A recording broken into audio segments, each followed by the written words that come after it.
21 साल की एक मासूम हिंदू बेटी जिसने अभी जिंदगी को समझना शुरू ही किया था, उसे हैवानियत ने ऐसा जख्म दिया जो सिर्फ उसके जिस्म पर नहीं, पूरे समाज के ज़मीर पर लग चुकी है। बांग्लादेश के भीतर एक बीएनपी नेता ने न सिर्फ युवती के घर में घुसकर चाकू की नोक पर उसका रेप किया है, बल्कि उस शर्मनाक घटना का वीडियो भी बनाया ताकि डर के साए में पीड़िता हमेशा के लिए खामोश हो जाए। लेकिन अब वो लोग खामोश नहीं हैं। बांग्लादेश में इस हैवानियत के खिलाफ अब लोग सड़कों पर उतर चुके हैं। हजारों की भीड़ नारे लगा रही है, इंसाफ दो, इंसाफ दो। बांग्लादेश में 21 साल की हिंदू युवती के साथ रेप का मामला सामने आया है। पीड़िता 21 साल की है और उसके 2 बच्चे भी हैं। पीड़िता का पति दुबई में नौकरी करता है और वहीं रहता है। वो 15 दिन पहले ही मुरादनगर अपने पिता के घर रहने आई थी। गुरुवार 26 जून 2025 की रात को पीड़िता घर में अकेली थी। इसका फायदा उठाते हुए चाकू की नोक पर महिला से रेप किया गया और साथ ही उसका वीडियो भी बनाकर वायरल किया गया।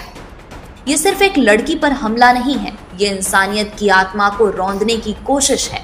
पिछले कुछ महीनों को देखें तो बांग्लादेश में लगातार हिंदुओं को निशाना बनाया जा रहा है। हिंदुओं के साथ कभी अत्याचार का मामला, कभी हिंदुओं की निर्मम हत्या का मामला, कभी हिंदुओं के विरासत को मिटाने का मामला, तो कभी हिंदुओं को जबरन नौकरी से निकालने तक के मामले सामने आते रहे हैं। लेकिन अब बांग्लादेश में हिंदू लड़की के साथ ये हैवानियत को अंजाम दिया गया है, जिसके खिलाफ अब ढाका से लेकर कोमिला तक लोगों का गुस्सा भड़क चुका है। अब कई सवाल भी खड़े हो रहे हैं कि क्या अल्पसंख्यकों की बेटियां बांग्लादेश में अब सुरक्षित नहीं हैं? क्या धर्म के नाम पर इंसानियत की हत्या का ये सिलसिला अब आम बात हो चुकी है? इसको बताएंगे, लेकिन पहले इस पूरे मामले को समझ लेते हैं। दरअसल 27 जून को कोमिला जिले के मुरादनगर में एक 21 वर्षीय हिंदू महिला के साथ दुष्कर्म किया गया। इतना ही नहीं, आरोपी ने इस वारदात को एक वीडियो रिकॉर्ड कर उसे वायरल कर दिया। पीड़िता अपने मायके आई थी जब मुख्य आरोपी फजूर अली ने चाकू की नोक पर उसके घर में घुसकर दुष्कर्म किया।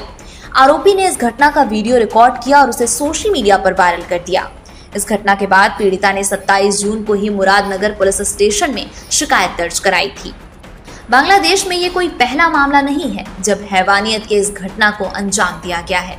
इससे पहले भी कई बार हिंदू लड़कियों को निशाना बनाया गया है, लेकिन इस बार लोगों की चुप्पी टूट चुकी है, आवाज बुलंद हो चुकी है और अब सवाल सिर्फ न्याय का नहीं, इंसाफ और इंसानियत के अस्तित्व पर आ गई है। इस मामले में अब उस आरोपी पर भी नजर डाल लेते हैं जिसने सत्ता के संरक्षण में हैवानियत के इस घटना को अंजाम दिया है। इस रेप मामले का मुख्य आरोपी एक नेता का नाम सामने आया है जो बांग्लादेश नेशनलिस्ट पार्टी बीएनपी का नेता बताया जा रहा है। मुख्य आरोपी का नाम फजूर अली बताया जा रहा है, जिसे पुलिस ने रविवार 29 जून को सुबह 5 बजे ढाका के सईदाबाद इलाके से गिरफ्तार किया है। इसके साथ ही 4 अन्य आरोपियों को भी हिरासत में लिया गया है जिन्होंने वीडियो रिकॉर्ड करने और उसे वायरल करने में मदद की थी। बांग्लादेश में रेप के इस मामले में बांग्लादेश हाई कोर्ट ने 29 जून को एक रीट याचिका की सुनवाई के बाद बांग्लादेश दूरसंचार नियामक आयोग बीटीआरसी को वायरल वीडियो को 24 घंटे के अंदर सोशल मीडिया से हटाने का निर्देश दिया था, जिसके बाद वीडियो को सोशल मीडिया से हटा दिया गया है। लेकिन इसके बाद भी ढाका, चट्टोग्राम, नोआखाली और सिलहट जैसे बड़े शहरों में भारी विरोध प्रदर्शन हो रहे हैं। सैकड़ों की संख्या में लोग इंसाफ दो के नारे लगा रहे हैं। बांग्लादेश महिला परिषद और युवा छात्र संगठन एकजुट होकर सरकार से न्याय की मांग कर रहे हैं। इस घटना से देश भर में आक्रोश पैदा हो गया है और ढाका यूनिवर्सिटी के छात्रों ने 29 जून को बड़े पैमाने पर विरोध प्रदर्शन किया। अलग अलग जुलूस निकाले जा रहे हैं और बेहतर सुरक्षा की मांग की जा रही है। ये विरोध प्रदर्शन बांग्लादेश स्टूडेंट्स यूनियन बीएसयू ने Dhaka university against operation banner के तहत निकाला है। ढाका के नेशनल प्रेस क्लब के सामने भी सैकड़ों लोग इकट्ठा हुए, जहां सम्मिलिता सनातन परिषद जैसे अल्पसंख्यक संगठनों ने भी प्रदर्शन किया, जिसमें हिंदुओं पर हमले बंद करो और बलात्कारियों को फांसी दो जैसे नारे लगाए जा रहे हैं। बांग्लादेश में 5 अगस्त 2024 को शेख हसीना की सरकार गिरने के बाद से बांग्लादेश में अल्पसंख्यकों को लगातार निशाना बनाया जा रहा है। पिछले कुछ महीनों में हिंदुओं पर हुए अत्याचारों पर भी एक नजर डाल लेते हैं।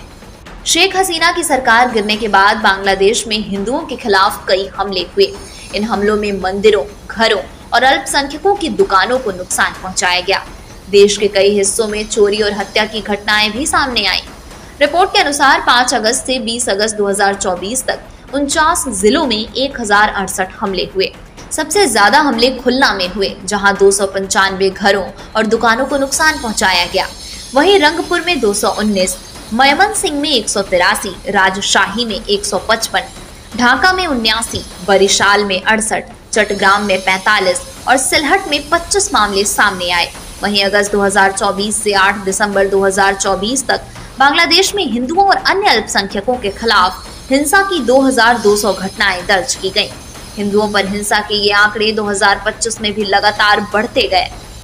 बांग्लादेश में हुआ ये हैवानियत सिर्फ एक रेप नहीं है, ये सत्ता के संरक्षित आतंक का खुलासा भी है, जो लगातार हिंदुओं को टारगेट करते आ रहे हैं।